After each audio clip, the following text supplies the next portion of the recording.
Bonjour à tous et bienvenue dans ce cours d'introduction à Heroku. Nous consacrerons cette vidéo aux fonctionnalités de la plateforme et comment elles peuvent aider avec la gestion de l'application. Après avoir survolé l'architecture, nous parlerons plus tard des permissions et des prix.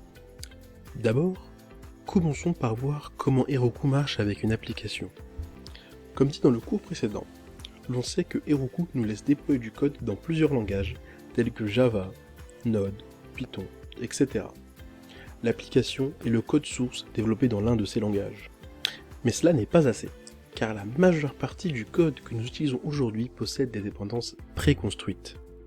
Donc pour faire en sorte que l'application fonctionne bien, il est nécessaire d'apprendre à Heroku le type de dépendance qu'il doit trouver. En fin de compte, Heroku a besoin du code source ainsi qu'une description des dépendances requises pour lancer l'application. La description des dépendances varie en fonction du langage de programmation. Par exemple, pour Ruby, il y a Gemfile, pour Python, il y a requirements.txt, package.json pour Node et pom.xml pour Java. Ce fichier est ce qui va donner à Heroku une liste des dépendances qu'il doit rechercher et installer. Juste avec le code source et la description des dépendances, Heroku est assez intelligent pour savoir comment lancer votre code. Il va d'abord installer les dépendances, puis ensuite lancer l'application en les utilisant. Heroku possède quelque chose s'appelant un build pack.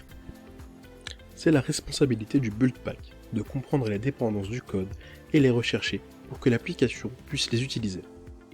C'est également son rôle d'éventuellement créer certaines données requises pour pouvoir compiler et lancer le code.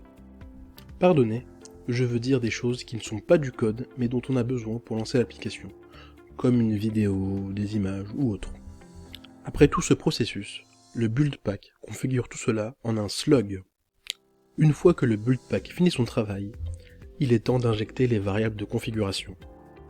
En général, ce sont des informations d'identification ou des variables d'environnement. Ces variables sont ensuite accessibles avec du code en cours d'exécution. L'on pourrait se demander pourquoi cela n'est pas directement dans le code et simplement pouvoir accéder par là. Pourquoi Heroku est allé jusqu'à développer une solution pour ajouter des variables aux applications? Il y a plusieurs raisons pour cela. La principale est la sécurité. Avoir ce type de variable directement dans le code ferait que n'importe qui ayant accès au code source aurait également accès à des informations sensibles telles que des informations d'identification. Si vous avez certaines applications utilisées pour des tests qui ne sont qu'une copie du produit principal, vous voudrez garder les variables de la base de données dans cette application. Vous ne voulez pas accéder à la base de données de votre appli principale pour tout ce qui est test. Il sera donc très bien d'avoir une variable qui servira d'identification pour la base de données. Parfois, vous aurez également envie de changer les variables sans pour autant vouloir changer le code.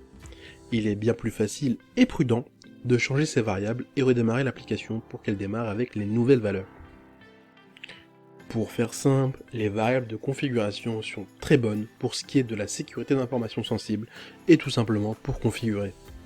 Enfin, lorsque vous lancez un build sur Heroku, la dernière chose à rajouter sont les add-ons. Comme dit dans une vidéo précédente, les add-ons peuvent être de nombreuses choses.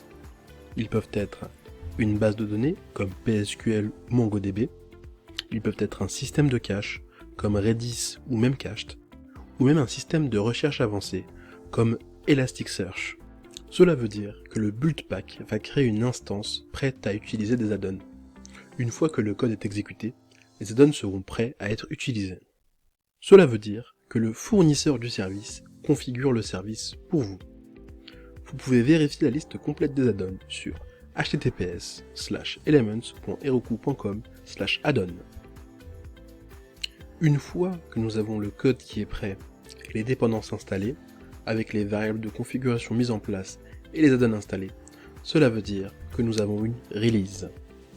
Toutes les releases sont stockées dans Heroku. Maintenant, disons que nous avons déployé une nouvelle release qui a une erreur critique majeure. Pour régler ce problème, il suffit de retourner à une release précédente et tout redeviendra normal. Après que les releases sont terminées, elles sont données aux dinos pour les exécuter. Comme la documentation de Heroku le dit elle-même, vous pouvez imaginer les dinos comme des machines Linux dans le cloud, avec des capacités pouvant être changées selon le besoin. Avant de continuer, L'une des meilleures choses est la capacité des fournisseurs cloud de mettre à l'échelle votre application selon vos besoins. Du coup, dans Heroku, cette mise à l'échelle est faite par l'intermédiaire des dynos. Donc si besoin d'augmenter la vitesse de calcul ou autre, il suffit d'augmenter le nombre de dynos ou d'en utiliser un plus puissant. Cela marche également dans l'autre sens si vous voulez réduire le nombre de dynos ou en utiliser des moins puissants. Je tiens à préciser que tout ce qui a été décrit ici arrive automatiquement. La recherche des dépendances, la mise en place des variables de configuration et les add-ons. Tout se passe sous le contrôle de Heroku. L'utilisateur ne fait qu'envoyer des changements de code à Heroku. En gros, vous n'avez pas besoin de connaître toutes les étapes décrites précédemment par cœur, bien qu'utile de le savoir en cas de problème pour pouvoir rapidement identifier à quel niveau ce dernier se trouve dans vos releases. Maintenant que l'on sait comment Heroku construit et exécute les applications, l'on va s'intéresser à comment les utilisateurs peuvent changer le code de leur application. Heroku offre 3 possibilités pour gérer le code. La première est l'intégration de GitHub, ce qui vous donnera la possibilité de connecter votre appli à un dossier GitHub. À chaque changement dans ce dossier, Heroku comprendra qu'il doit récupérer le nouveau code et rebuild l'application en suivant les étapes dont nous avons parlé précédemment. La seconde possibilité pour envoyer du code est Heroku Git. C'est une solution Heroku alternative à GitHub, mais qui marche de façon similaire où il suffit de changer le contenu du dossier. Et enfin, nous avons Docker. Vous pouvez déployer des images Docker dans Heroku et gérer de cette façon. GitHub est la solution recommandée si votre projet comporte plus de 2 ou 3 personnes, dû à ses fonctionnalités comme la vérification des changements ou de version. Prenons un moment pour tout récapituler. Tout commence avec les changements faits au code source. On le push dans un dossier Heroku Git, puis il y a des étapes automatiques dans cet ordre. La recherche des dépendances et la création des fichiers ou données requises, images ou vidéos. Ensuite, Heroku ajoute les variables de configuration. Et enfin, il installe les add-ons. Une fois toutes ces étapes réalisées, une release est créée. Elle sera donnée à un dyno qui pourra l'exécuter. Voilà, c'est tout pour cette vidéo, mais je vous dis à bientôt, pour la prochaine.